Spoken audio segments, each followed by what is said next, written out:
Recently जब आमिर खान की सितारे जमीन पर का ट्रेलर रिलीज हुआ तो सबने रियलाइज किया कि it's a frame to frame copy of champions. तब मैंने ये वीडियो बनाया ऑन आमिर खान की कॉपीड फिल्में, और उस वीडियो के कंटेंट पे काम करते करते आई रियलाइज कि शाहरुख की भी काफ़ी फिल्में हैं। तो then I made this video, Shahrukh Khan की कॉपीड फिल्में, which brings me to part 3 of copied films and hopefully the last one for now। क्योंकि हिंदी फिल्म इंडस्ट्री कई बार ऐसे बिहेव करती है कि वो स्कूल में वो बच्चा है जो हर टेस्ट में पड़ोसी के पेपर में झांक कर लिखता है, और वो भी फुल कॉन्फिडेंस में। ऐसे नहीं है कि बॉलीवुड में टैलेंट की कमी है, लेकिन जब किसी हॉलीवुड फिल्म का plot frame by frame copy करना इतना आसान हो तो ओरिजिनलिटी का रिस्क लेना काफ़ी लोगों को अननेसेसरी लगता है। खैर, मैं हूँ ज़ीशा और आज के इस वीडियो में हम कुछ ऐसी बॉलीवुड फिल्मों पे बात करेंगे जो हॉलीवुड से सीधे इंस्पायर्ड है। Mind you, I am not even going into south cinema से कॉपीड फिल्म्स जैसे धड़क 2 और Pariyerum Perumal. Like, share, comment and subscribe. I will give you a few seconds and then let's get into the video. Dhamaal Indra Kumar की ये film 2007 में आई थी, जिसे हम एक आइकॉनिक देसी कॉमेडी मूवी मानते हैं। Actually, it's inspired from the 1963 की Hollywood film it's a mad mad mad mad world. दोनों फिल्म्स का प्लॉट सिमिलर है। एक आदमी मरने से पहले छुपे हुए ट्रेजर का राज छोड़ जाता है और फिर हर कैरेक्टर उसके पीछे क्रेजी रेस में निकल पड़ता है, right down to the W वाला मार्क। केओस, कॉम्पिटिशन और कॉमेडी का कॉम्बो दोनों फिल्मों में है।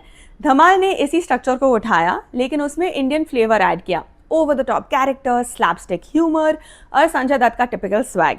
कहना गलत नहीं होगा कि धमाल एक कॉपी तो थी, पर सिर्फ नकल नहीं, उसने अपना नया ट्विस्ट दिया, क्वर्की कैरेक्टर्स बनाए और उनके बीच की केमिस्ट्री से ऑडियंस को हंसा हंसा के पागल किया। टेक्निकली रेसिपी हॉलीवुड की थी, लेकिन तड़का पूरा बॉलीवुड स्टाइल का था। ऐतराज 2004 में आई अब्बास मस्तान फिल्म थी। By the way, Abbas Mastan की लगभग सारी फिल्में हॉलीवुड फिल्मों का मिक्स है।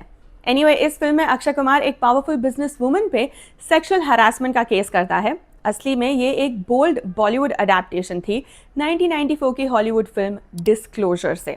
वहाँ माइकल डगलस एक सिमिलर सिचुएशन फेस करता है, जहाँ उसकी फीमेल बॉस उस पर फिजिकल एडवांसेस बनाती है और जब वो मना करता है तो उल्टा उस पर केस थोप देती है, और हाँ, वो उसकी एक्स गर्लफ्रेंड होती है। डिस्क्लोजर एक कॉर्पोरेट ड्रामा था जहाँ पावर डायनामिक्स और जेंडर रोल्स को सीरियस टोन में एक्सप्लोर किया गया था।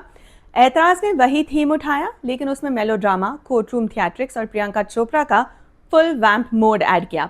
आई absolutely loved her in this film and also the song I want to make love to you इस फिल्म से was filmed in a single take within a single room, one continuous shot. क्या genius है Priyanka Chopra. I truly feel कि Bollywood never give her due. Anurag Basu की Murder came out in 2004 and made Malika Sherawat a bold icon. It was actually inspired from two films. 1969 में आई French film called The Unfaithful Wife और 2002 में आई Hollywood film Unfaithful से। Unfaithful had Richard Gere. In all these films एक housewife होती है जो अपने प्रेडिक्टेबल शादीशुदा लाइफ से बोर हो जाती है, थक जाती है और एक पैशनेट अफेयर में चली जाती है, और फिर होता है गिल्ट, डिसेप्शन और इवेंचुअली खून। मर्डर ने इसे फुल ऑन देसी मसाला वर्जन बना दिया। ज़्यादा स्टीमी सीन्स, थोड़ा सस्पेंस और इमरान हाशमी की एंट्री के साथ वो 2000s का classic Bhatt style sound track. Moral conflict तो थोड़ा हल्का लिया गया और एम्फेसिस चला गया था थ्रिल और शॉक वैल्यू पे। Awara Pagal Deewana, directed by Vikram Bhatt, came out in 2002 and had Akshay Kumar, Aftab Shivdasani, Paresh Rawal and Suniel Shetty. ये फिल्म एक्चुअली कॉपीड है 2000 की Hollywood crime comedy the whole 9 yards से। दोनों स्टोरीज एक डेंटिस्ट के आसपास घूमती है जो एक्सीडेंटली अंडरवर्ल्ड के डेंजरस वर्ल्ड में फंस जाता है। द होल 9 यार्ड्स में ब्रूस विलिस एक रिटायर्ड हिटमैन होता है और मैथ्यू पेरी एक नर्वस डेंटिस्ट।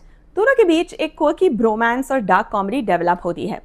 आवारा पागल दीवाना ने सेम सेटअप लिया, पर उसमें मार्शल आर्ट्स, आइटम नंबर्स और जॉनी लीवर के over the top comedy punches भी डाल दिए। बॉलीवुड ने सटलिटी की छुट्टी करके फुल वॉल्यूम में धमाका किया। बागबान, made by Ravi Chopra, came out in 2003 and was inspired by the 1937 Hollywood classic film Make Way for Tomorrow. In fact, there is a Kannada film that came out in 1958 called Schoolmaster, and later a Marathi film, Tu Tithe Me, that came out in 1998 that had the same plot and theme.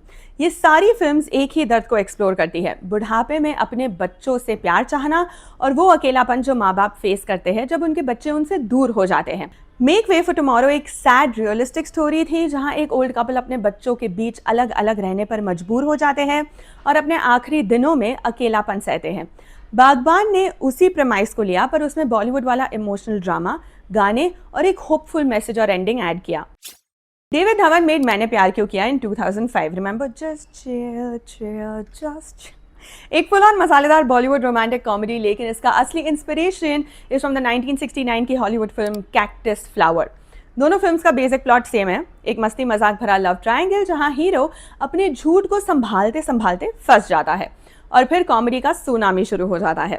Cactus flower में Walter Matthew एक dentist होता है जो अपनी assistant को impress करने के लिए झूठ बोलता है कि वो शादीशुदा है, पर जब झूठ पकड़ में आ जाता है तब सिचुएशन बहुत हिलेरियस हो जाती है। मैंने प्यार क्यों किया ने इस कॉन्सेप्ट को उठाया और उसमें सलमान खान, सुष्मिता सेन और कैटरीना कैफ के बीच का रोमांस, स्लैपस्टिक कॉमेडी और बॉलीवुड स्टाइल ड्रामा डाल दिया। डिफरेंस ये है कि बॉलीवुड वर्जन में सॉन्ग्स, ड्रामेटिक ट्विस्ट और ओवर द टॉप डायलॉग्स का तड़का लगता है जो असली हॉलीवुड कॉमेडी से ज्यादा फिल्मी फील देता है। संजय गुप्ता की डायरेक्टोरियल कांटे came out in 2002 and is a Quentin Tarantino की कल्ट क्लासिक रिजर्वॉयर डॉग्स का ऑलमोस्ट सीन बाय सीन देसी रीमेक। दोनों फिल्म्स की कहानी एक हाइस्ट के आसपास घूमती है जहां स्ट्रेंजर्स एक टीम बनाकर रॉबरी करते हैं, लेकिन जब प्लान बिगड़ता है तो सब एक दूसरे पे शक करने लगते हैं। रिजर्वॉयर डॉग्स ने नॉन लीनियर स्टोरी टेलिंग और ब्रूटल रियलिज्म से कल्ट स्टेटस कमाया, जबकि कांटे ने इसी स्टोरी को बॉलीवुड फ्लेवर में प्रेजेंट किया। थोड़ा ज्यादा ड्रामा, ज्यादा बैक स्टोरीज और ऑफकोर्स गाने। अमिताभ बच्चन, संजय दत्त, सुनील शेट्टी जैसे एक्टर्स ने अपने रोल्स में स्ट्रॉन्ग प्रेजेंस दिखाई, लेकिन फिल्म की विजुअल स्टाइल और टोन क्लियरली टैरेंटिनो से बोरोड थी। Sanjay Gupta in fact in an interview said कि उन्होंने रिजर्वॉयर डॉग्स नहीं देखी थी as he found it boring, and apparently Tarantino ने कहा कि कांटे उनको इम्प्रेस कर गई क्योंकि इट हैड कैरेक्टर्स की back stories. Also this film had Lucky Ali the singer playing an actor का रोल। चाची 420 जिसे कमल हसन ने डायरेक्ट किया है और इसमें स्टार भी किया है, came out in 1997 and had Kamal Haasan cross dressing as an elderly woman. क्यों? क्योंकि वो अपनी बेटी के करीब रहने की कोशिश करते हैं। This film was clearly inspired from the 1993 Hollywood comedy film Mrs Doubtfire, जिसमें रॉबिन विलियम्स भी वही करते हैं, अपनी फैमिली से जुड़ने के लिए एक एल्डरली नैनी का डिस्गाइज ले लेते हैं। दोनों फिल्म्स का आइडिया हार्ट वार्मिंग है, एक बाप का प्यार जो किसी भी हद तक जा सकता है, लेकिन यहाँ फर्क यह है कि चाची 420 ने उस कॉन्सेप्ट को पूरा देसी तड़का दे दिया। नाच गाना, emotional drama, typical Indian family values. Kamal Haasan ने कॉमेडी के साथ साथ एक इमोशनल डेप्थ भी दिखाई जो फिल्म को ज्यादा रूटेड फील देती है, जबकि मिसेस डाउटफायर थोड़ी ब्रीजी और वेस्टर्न स्टाइल की फील गुड कॉमेडी थी।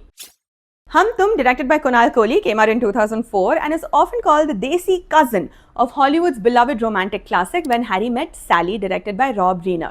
दोनों फिल्म्स एक ही टाइमलेस आइडिया को एक्सप्लोर करती है कि क्या एक लड़का और लड़की कभी सिर्फ दोस्त बन सकते हैं। When Harry Met Sally ने 1989 में रोमांस जॉनर को एक नई सेंसिटिविटी और शार्प डायलॉग्स के साथ रीडिफाइन किया।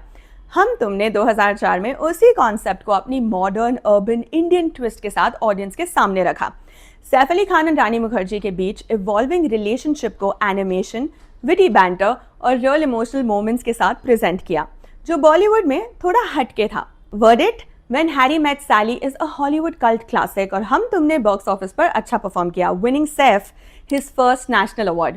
I absolutely love this film and its dialogues, specially जब वो उसको धमकी देते ना कि तुम्हारे छोटे छोटे छोटे टुकड़े करके उसी टॉमी को खिला दूंगी, and of course the songs which are so brilliant.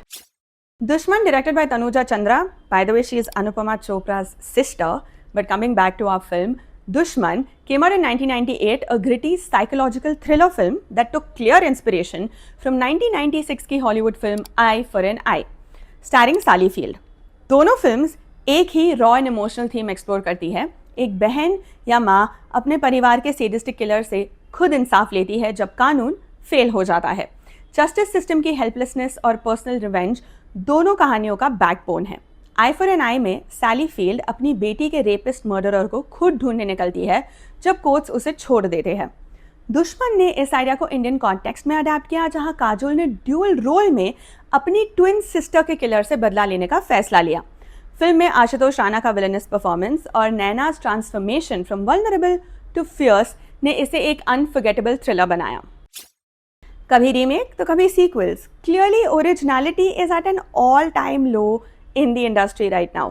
But आप बताइए कि सिनेमा कंटेंट में आप क्या देखना चाहोगे। Please give me feedback in the comments and yes as always like share comment and subscribe. मिलते हैं कल के वीडियो में। बाय।